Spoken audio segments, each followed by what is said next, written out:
Good afternoon, everyone. Welcome, and thank you so much for coming to the Scott Institute's Distinguished Lecture Series. Today we have a very special guest, which I will introduce in just a few minutes. Actually, Dr. Cohen will. But I wanted to thank you all for being here this morning. This is part of a series that we're doing that includes not only government officials, but also corporate leadership. So we appreciate having our special guest here today. We do have a similar event coming up in a couple of weeks on April the 5th. Val Jensen from ComEd out of Chicago will be joining us, so I'm hoping that you can also attend that day, same time and location on April the 5th. We also have Energy Week that's coming up, which is March the 27th through the 31st, and we have any number of different activities and opportunities available that week. So hopefully you've seen that information online and you've registered, so please hold those dates.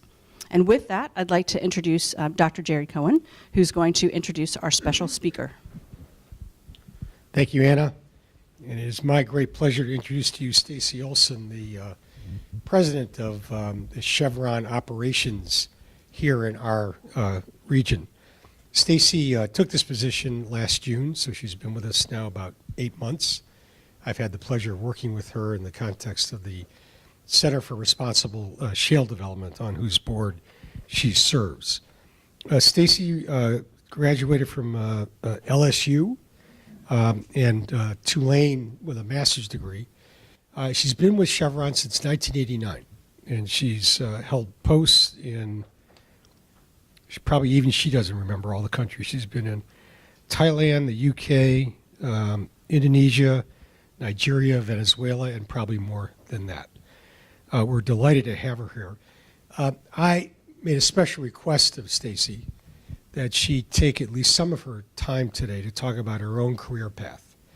That's something that students enjoy hearing about in any event, but especially from a senior woman in a company like Chevron. I think it's important that we hear about that path and get some advice and pointers from you on that, Stacey.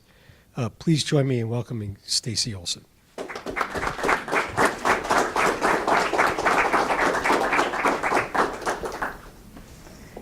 Thank you, Dr. Cohen.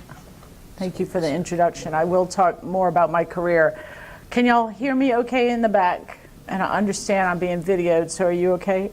Okay, good. It's really exciting to be here today. Thanks, everyone, for coming. How many students are in the, I know that y'all are in the middle of upcoming exams, which is a particularly stressful time, so thank you for coming. I actually love getting out of the office, so I'm happy to be here today, but I'm also happy to be around and filled in a room with such brilliant minds. The more I learn about CMU, I'm sure that some of you all will be the future technology leaders that help solve some of the real problems we have in the world. I do want to say I put my daughter Simone in that box. Simone is a freshman at UVA. She's majoring in systems engineering. She just finished her week of grueling midterms. On top of that, she had a bout of pneumonia. Pneumonia, our friends have started calling it. She had pneumonia last week, so she's finally on spring break, and Simone's able to be here with me today. As Dr. Cohen said, I am pretty new to the region. I moved to Pittsburgh less than 1 year ago to lead Chevron's business unit here. I'm originally from New Orleans, Louisiana, and I had never been to Pittsburgh until I showed up for my job here with Chevron. My husband and I recently bought a house in Bloomfield, not far from your campus, and we just moved in last month, so I'm still settling in. My talk today is really organized in 2 sections. So the first half will be a little bit about Chevron, our activities around the globe, the energy potential in this region, and then the second half is really going to be about my career journey. And like any good mom, I'm going to offer some advice that you can choose to listen to and hopefully will help you in your career. Finally, I've left some time for questions. That's actually the part that I like the best. The questions are when I get to hear what's on you all's mind. So please don't be, as I go through any of this, if you have any questions, please be thinking about those. Okay, we ready? Yeah? Okay, first, I'll start by providing really a high-level overview of Chevron. Chevron is one of the world's leading energy companies, And we're involved in virtually every aspect of the oil industry. We're known as what is known as an integrated energy company. And we break our activities into the 3 segments that you see in the slide. So the upstream is where we develop and extract oil and gas from a variety of reservoirs. Since I'm a petroleum engineer, that's basically where I started my career. The midstream and the downstream is where we deliver energy to our customers around the world. This includes refining, trading, marketing of fuels, lubricants, and chemicals. And the midstream is really the steps that connect it all together, including pipelines and ships that move crude oil and natural gas from one place to another.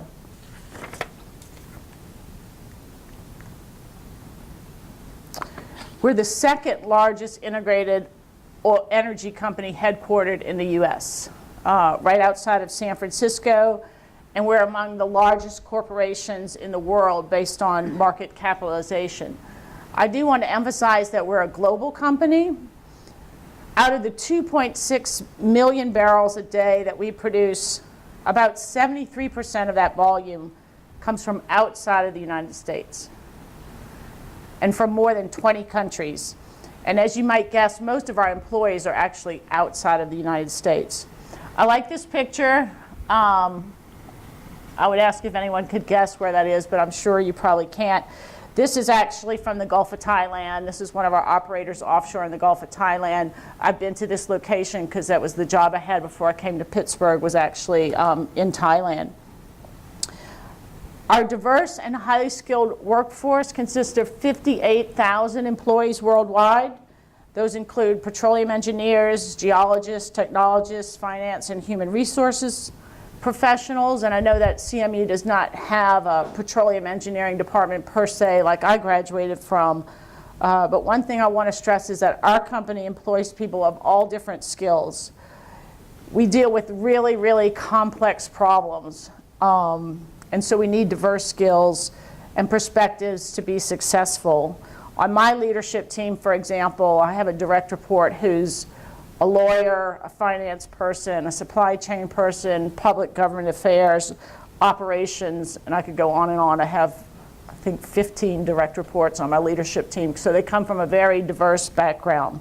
The one thing that unites us all is really a common goal to produce the energy that the world needs.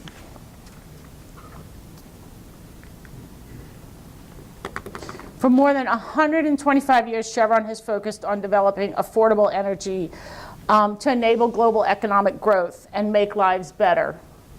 Our products and services are critical for continued economic progress.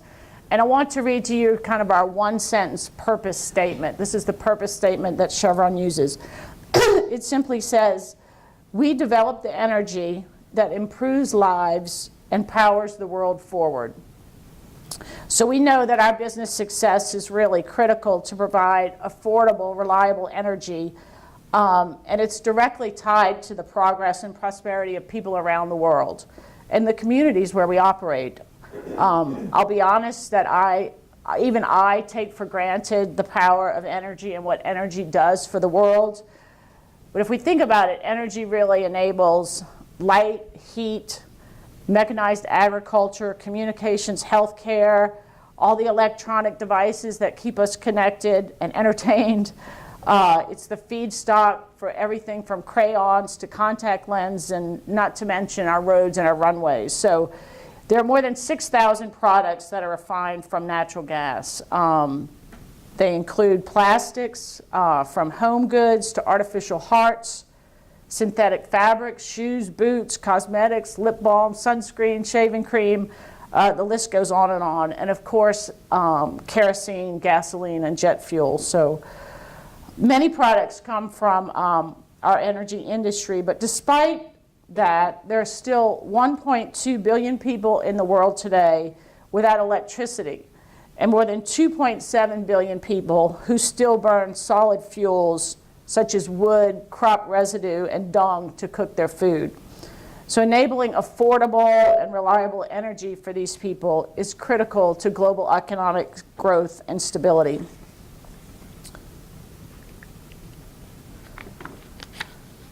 I shared a little bit about what enabling human progress means to Chevron. Now I want to talk a little bit about the world's future energy outlook.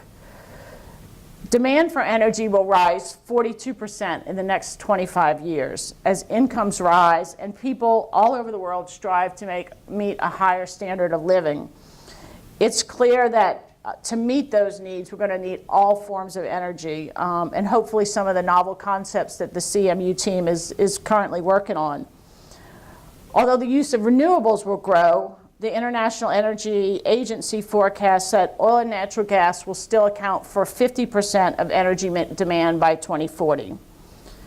The total share of energy demand supplied by wind and solar is expected to jump to 3% by 2040. And that's a big jump from the 1% today supplied by renewables. And those forecasts make it clear that without a game-changing energy breakthrough, renewables will not be sufficient to provide enough affordable and reliable energy to fuel the world. So in our view, fossil fuels will remain for the foreseeable future the foundation of the energy economy, keeping the world's lights on, our factories running, and our transportation systems moving uninterrupted.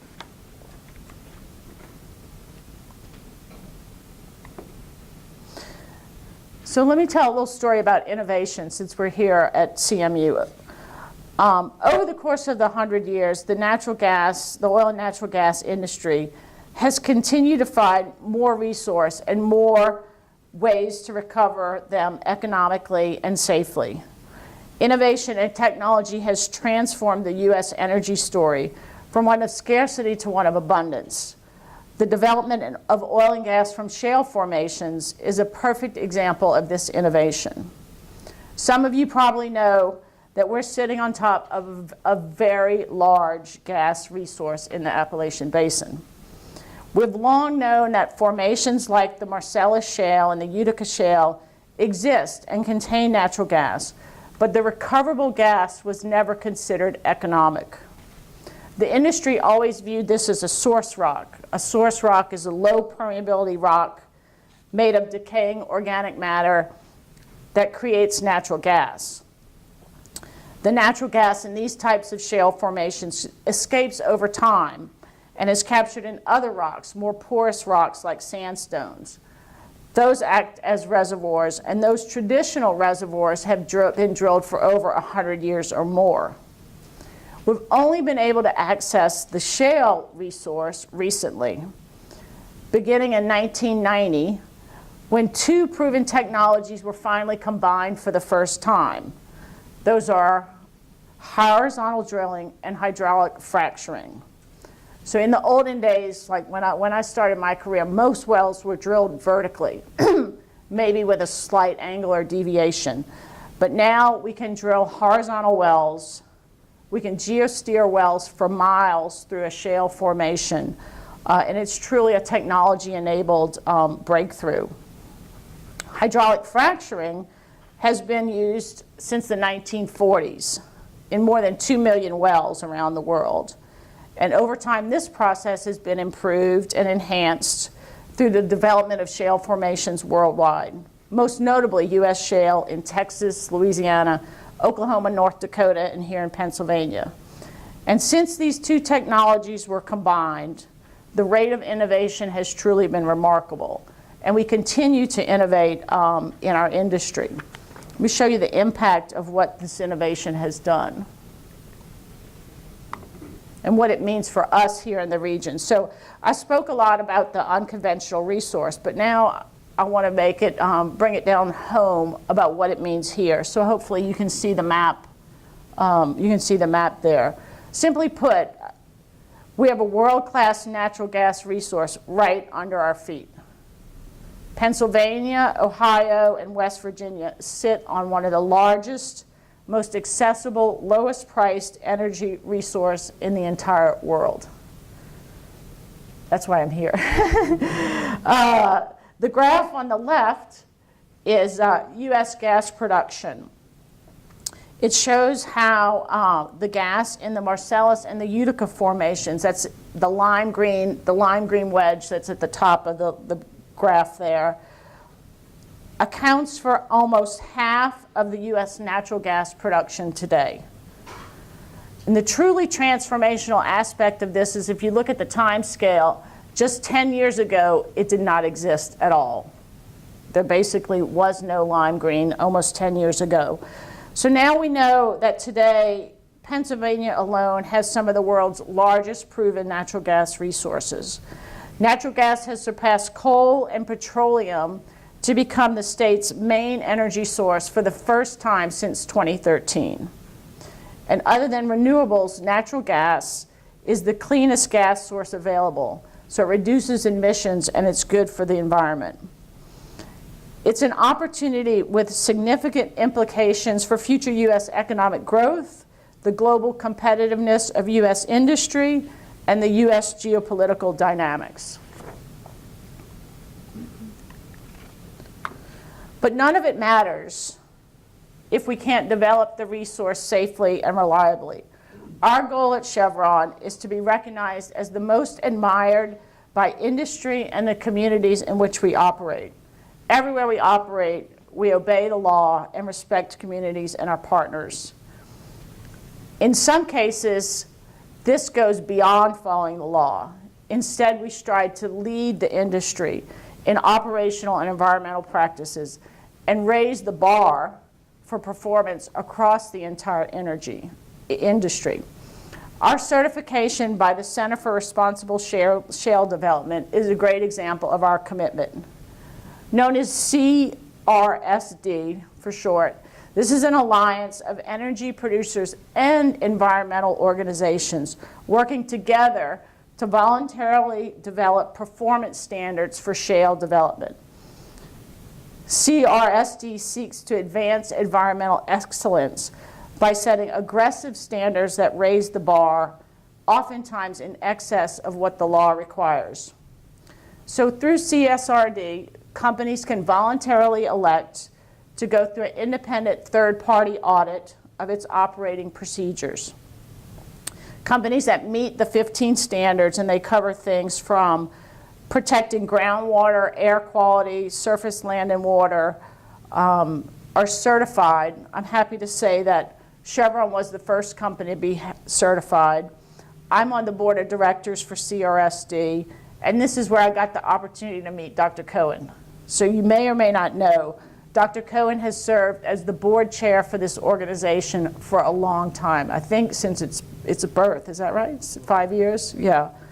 So I have no doubt that his leadership and personal time and efforts to this organization are incredibly important to all of us. And I would like to thank Dr. Cohen for his efforts on this organization that's so critical. Okay, the following fact may surprise you. A recent survey says this region will need 340,000 jobs over the next 10 years. And projections show a significant gap in human talent to meet these critical needs. As you might guess, some of the fastest growing occupations are in the energy sector, information technology, healthcare, bachelor's degrees in the STEM area are particularly in need. As you know, technology is really changing the workforce, increasing demand for some roles while rendering others obsolete. So how can we prepare for this challenge we know is coming? We all need to build bridges between companies, educators, and universities. Is the train coming? Okay. To do more to elevate and retain people we already have. Chevron is playing a role in this effort through our support of the Appalachia Partnership Initiative. This was launched in 2014 and is a 5-year, $20 million funding commitment from Chevron. Our goal is to support education and workforce development programs that create long-term sustainable economic growth for the region. And we do this by investing in STEM education. Some examples of this are our mobile fab labs, Project Lead the Way, the Chevron STEM Center at the Carnegie Science Museum, and job training programs. Together, we provide not only funding, but policy leadership, access to resources and information, volunteers, and recognition for programs and partners working to achieve our shared goals. So as I merge into the second part of my talk about careers, I want to leave you with most of the data and reports that I've seen indicate that this is going to be an area that's filled with amazing job opportunities in the future. Okay. So my career. I'm going to use this slide to transition from the energy topic to my career and the journey that brought me here to Pennsylvania. As Dr. Cohen said, I graduated in 1986 from LSU with a degree in petroleum engineering, and I never could have ever imagined the journey that was ahead of me. I was 22 years old. I didn't even have a passport. I had never left the US. And I thought my world was that single yellow dot that's right there. It's New Orleans, Louisiana, which is where I was born and where most of my life had been spent. So I do have a goal for this section. I hope to inspire at least one of you, even if it's Simone, to make a future decision that will change the path that you're currently on. Essentially, to add more yellow dots to your future. These are important dots that not only could change your life, but maybe solve some of our greatest challenges. And I hope to do that with only 5 pieces of advice. So I have 5 pieces of advice that we're going to walk through. Okay. This is one of my favorite pieces of advice. Number 1, why be ordinary? And I want to use this slide to introduce a topic that's important to me personally and to Chevron. And it's about diversity, inclusion, and the role of stereotypes and unconscious biases. So to make my point, I want you to look at this photo for a minute. And I want you to know, what do you assume about this family based on the way we look, our ages, our gender, our location, and our dress? So you can have some fun and make up your own story about this family.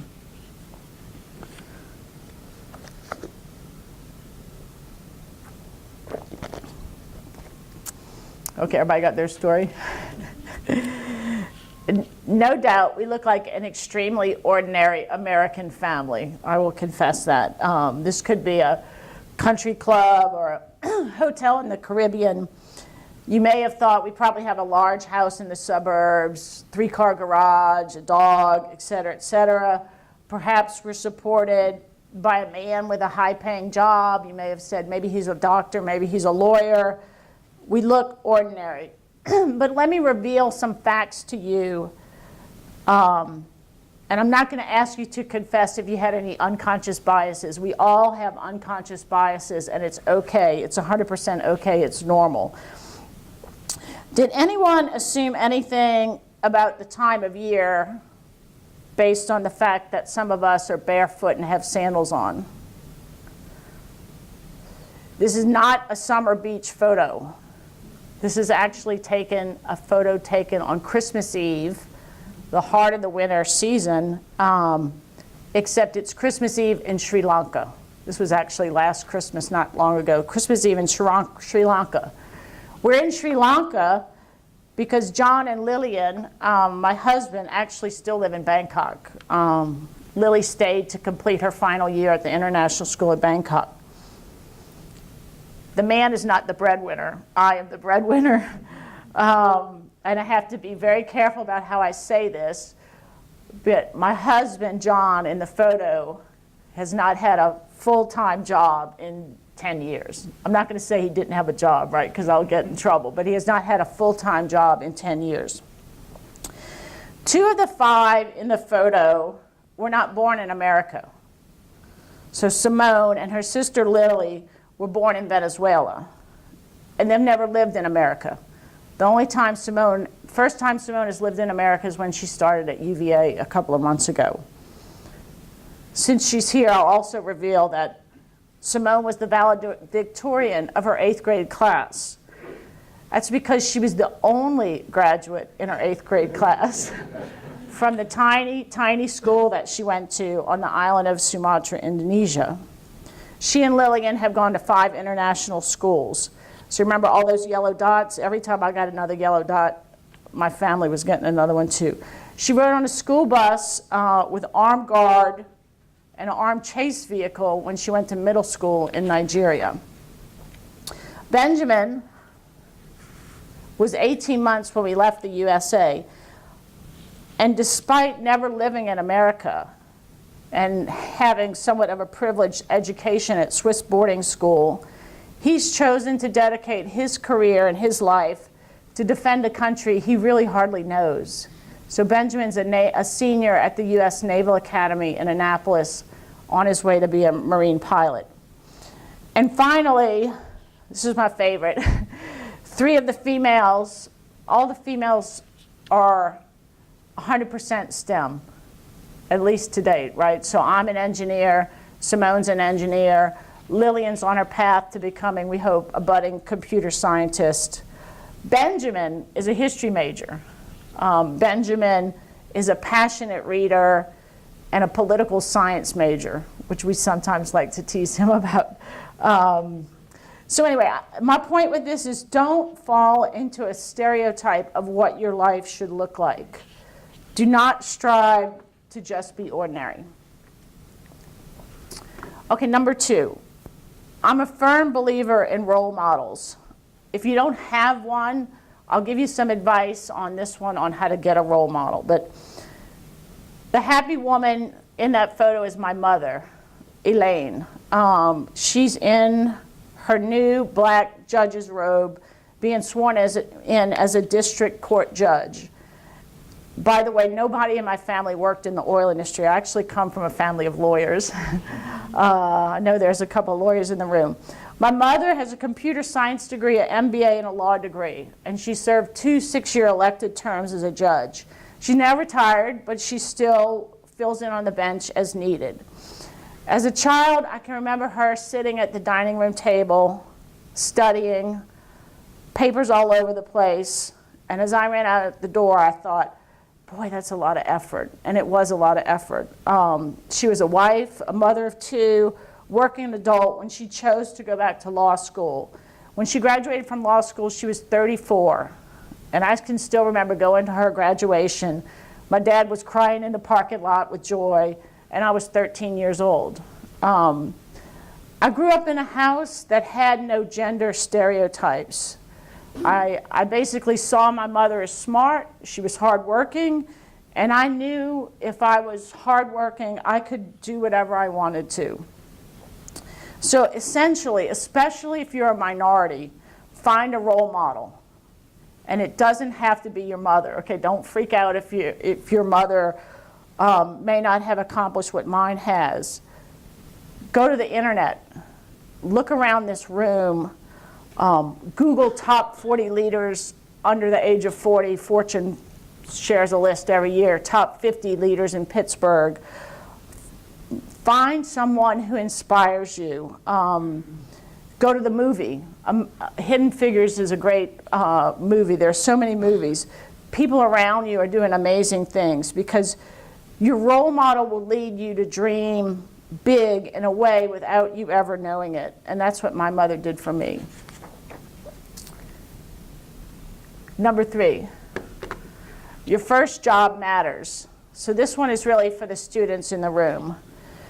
You probably think your first job is going to be about salary, benefits, location, am I staying close to my family and friends? When I graduated from LSU, I tell you, I was just happy to get a job because it was during a very bad down cycle, and only about 10% of the graduates actually got a job. In these photos, the 2 at the bottom are me from summer jobs. This is in Midland, Texas at a field office. The top 2 are from my first job after I graduated. So don't worry, my hair's not on fire in that one. These are photos of me of an offshore drilling rig in the Gulf of Mexico. We were performing what's known as a drill stem test, where you temporarily flow a well to get the data, actually to analyze the productivity of the reservoir and make big investment decisions. Actually, in this case, the bigger the flare, the better, because it means that you're actually, it's a good well. So my first title was company man. This is a title we don't even use anymore. The new politically correct term is drilling representative. Let me tell you some facts about my first job. I didn't drive or bike or ride a bus to work. I flew in a helicopter to the rig in the Gulf of Mexico. I didn't work 9 to 5. I worked 7 days on and 7 days off. And the 7 days on were sometimes grueling because the company man was essentially on call 24/7. Most nights I slept in my coveralls. You would take your boots off, but you didn't take your coveralls off because you never knew when somebody was going to be knocking on the door. I was not surrounded by a typical group of like-minded humans. In fact, probably the only thing I had in common with most people on this rig was that we were all born somewhere in Louisiana. I may have been the only one with a college degree. I was not in pantsuits or having lunch with the girls, right? I was in coveralls, steel-toed boots, and basically surrounded by 75 men. If there was a woman on board in those days, she usually worked in the galley, either cooking or cleaning. And frankly, I had more responsibility than I ever should have at that age. But I use these points to let you know that I was clearly outside of my comfort zone. And I promise that you'll be surprised by what you find outside your comfort zone. I essentially have spent my whole career outside my comfort zone. And you will not encounter the barriers that you expect. During this assignment, the men did not sabotage me. They did not exclude me. In fact, they helped me. They told me about their daughters, they told me about their granddaughters, and they thought it was great that I was out there. So why do I say this experience was important? For me, I got used to being outside my comfort zone very early in my career. And if you really stretch yourself, that feeling of being outside your comfort zone may never go away. And the sooner you get used to it, the better. So it's an absolute requirement if your full potential is going to emerge. So for your first job, if you're a student, my advice is do something unexpected. Go somewhere different. Work with people who don't look like you. The earlier in your career you do this, the better. Is anyone here from the business school? Okay. No matter what field you major in, learn the business side of your business. So I got my MBA 7 years after I graduated with my engineering degree. I was 6 months pregnant with Benjamin when I graduated from the executive MBA program at Tulane University. I often get asked by younger employees, did the MBA help you? And I answer absolutely yes. I think being fluent in the fundamentals of running a business is critical.